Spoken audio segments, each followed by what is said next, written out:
Porque um navio de passageiros britânico com quase 2.000 pessoas a bordo, entre passageiros e tripulantes, fora torpedeado e afundado por um submarino alemão durante a Primeira Guerra Mundial?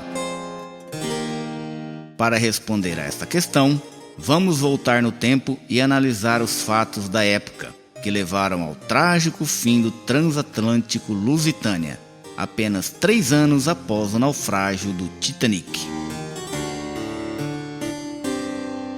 Encomendado pela empresa Cunard Line, projetado por Leonard Pesquet e construído por John Brown & Company de Clydebank, o nome Lusitânia foi dado em homenagem a uma antiga província romana que ocupava a região onde hoje se encontra Portugal. A Cunard tinha o hábito de homenagear terras antigas, dando seus nomes aos navios que produzia. Entretanto, um fato curioso é que o nome do navio já havia sido utilizado por outra embarcação que, coincidentemente, em 1901 havia naufragado. O Lusitânia, assim como outros navios, foi financiado pelo governo britânico, que exigiu em troca que o navio fosse construído de acordo com as especificações do almirantado. Dessa forma, ele poderia ser utilizado como cruzador auxiliar em tempos de guerra. Sua construção começou em 16 de junho de 1904 com o batimento de sua quilha e foi lançado ao mar em 7 de junho de 1906, cerca de 5 anos antes do Titanic. As companhias de navegação alemãs eram fortes concorrentes no comércio transatlântico, e a Cunard respondeu tentando superá-los em velocidade, capacidade e luxo. O Lusitânia foi equipado com novos e revolucionários motores de turbina que lhe permitia manter uma velocidade de 25 nós, ou cerca de 46 km por hora. Ele era equipado com elevadores, telégrafo sem fio e luz elétrica, e forneciam 50% mais espaço para passageiros do que qualquer outro navio.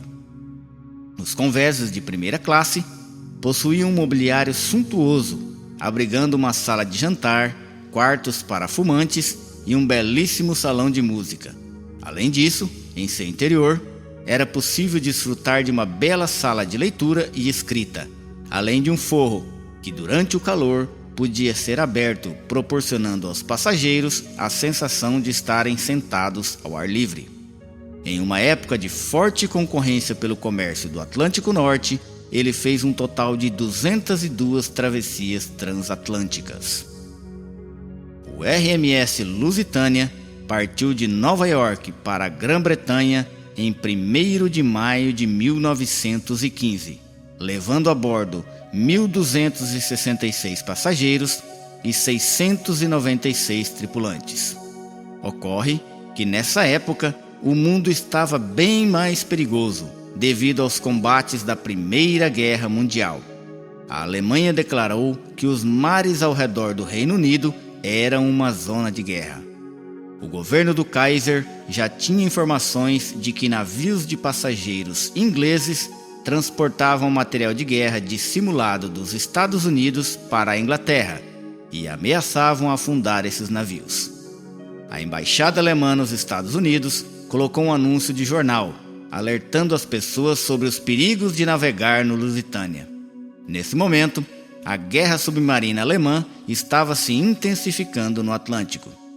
No dia 6, quinta-feira, o comandante foi informado de que havia submarinos alemães no local. No dia 7 de maio de 1915, muitos dos passageiros e tripulantes não esperavam que aquele dia seria o último de suas vidas.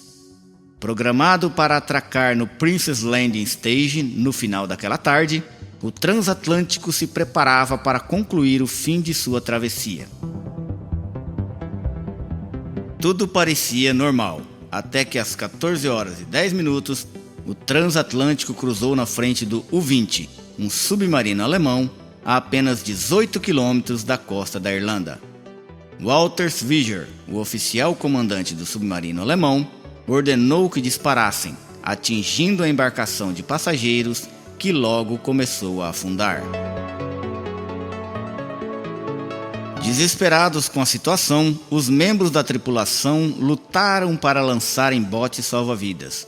No entanto, devido à inclinação do navio, a tarefa foi dificultada e apenas 6 dos 48 botes foram lançados ao mar.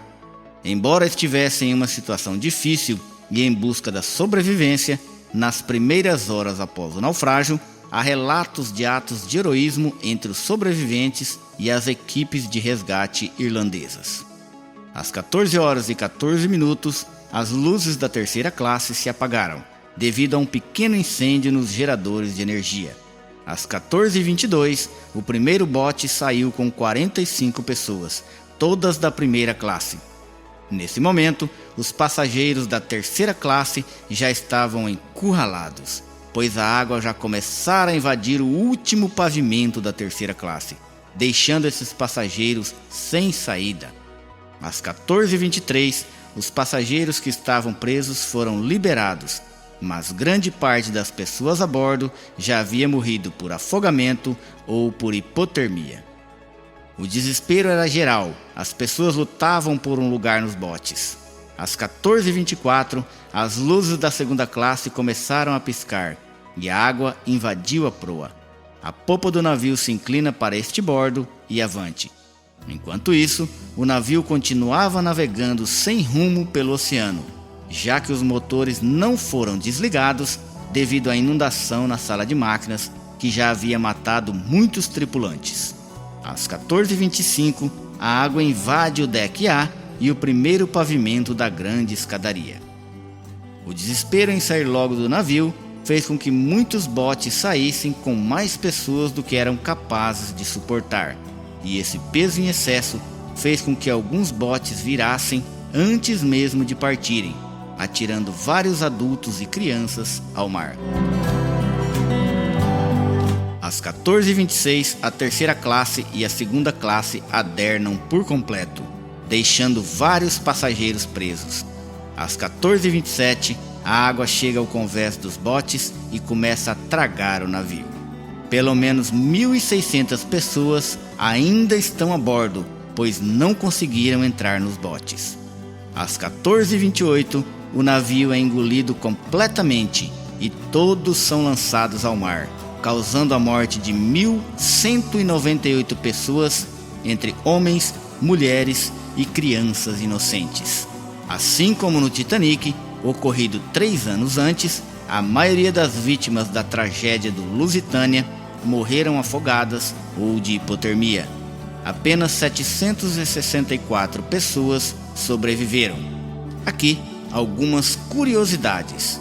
Jeremy Kern, um compositor de musicais da Broadway, acabou se atrasando no dia de embarcar e perdeu a viagem.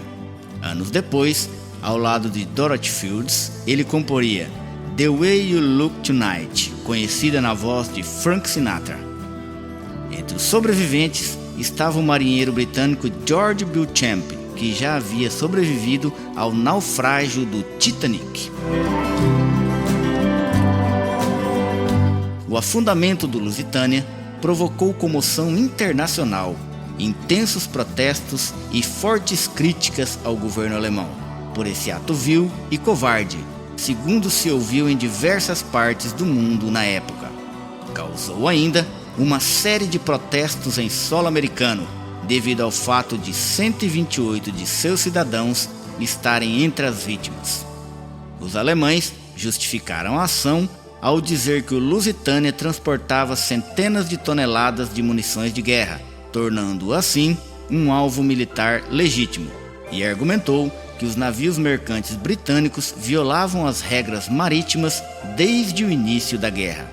Bernard Denburg, o porta-voz e ex-secretário colonial alemão, disse na época que o RMS Lusitânia transportava contrabando de guerra, por isso teria merecido ser destruído, independentemente dos civis a bordo. Após a Primeira Guerra Mundial, os sucessivos governos britânicos afirmaram que não havia munições a bordo do Lusitânia e que os alemães não se justificaram ao tratar a embarcação como um navio de guerra. De acordo com reportagens, documentos e constatações da época, muitas ilações foram feitas, tais como 1. Que o Lusitânia levava material de guerra. 2.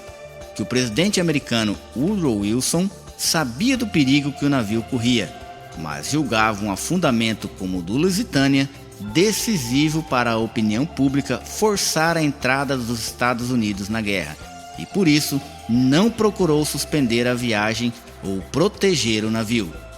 3. Que o almirantado britânico sabia da presença do U-20 na rota do navio e que, deliberadamente, evitou protegê-lo pelo cruzador Juno, que também se encontrava na área, e deixou de enviar contratorpedeiros para escoltá-lo. 4.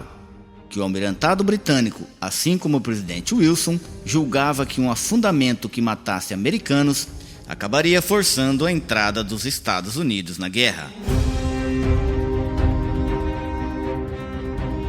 Poucas luzes se fizeram sobre o mistério, mas sabe-se, sem dúvida, que o Lusitânia transportava milhões de cartuchos para fuzis e metralhadoras da fábrica americana Remington para os ingleses.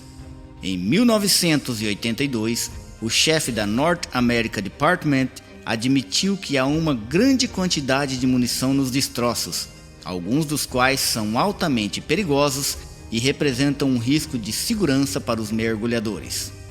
Em 1990, o empresário americano Greg Bemis fez essa constatação ao explorar os destroços do Lusitânia que ele havia adquirido. Independente das ações e dos seus culpados, o fato é que quase 1.200 pessoas inocentes, entre elas muitas crianças, morreram neste fatídico dia e ficarão marcadas para sempre na triste história do Lusitânia. Com isso chegamos ao final de mais uma história. Peço que você se inscreva no canal, curta e compartilhe os nossos vídeos, pois isso nos ajuda muito. Então, até a próxima, amigos. Tchau!